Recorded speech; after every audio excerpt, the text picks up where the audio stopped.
Sinong may kakilala sa inyo na nagle-labor? Nagle-labor po? Bakit po kayo naghanap ng buntis na mga anak?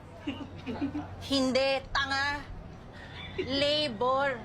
Nagkakarpintero gumagawa ng bahay. Kayo kinakausap ko kayo na maayos, ha? Sorry naman po.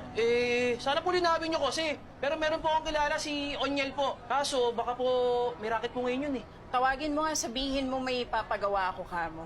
Bilis.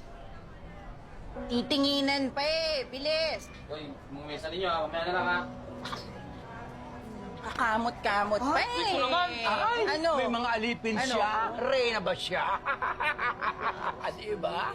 Pinapatamaan mo ba ako? Bakit? Nabukulan ka ba? Kung nabukulan ka, ikaw nga ang pinatatamaan ko. Kung hindi, sa susunod, titiyakin ko na tatamaan ka at mabubukulan ka. Alam ko kaibigan mo si Marites. Yes.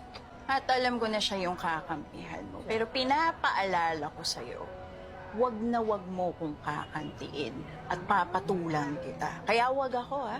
Kasi hindi kita aatrasan. Saka wala akong plano makipagkaibigan at makipagplastikan sa'yo, Roda. Tumpak! Ngayon'y malinaw na ang lahat. At hindi ako nagbabait-baitan, ha? FYI, for your information. Tambay ako sa guidance office at sa principal's office nung bata pa ako. At ngayon sa barangay hall at sa presinto, wala akong inaatrasan. Tama! Correct!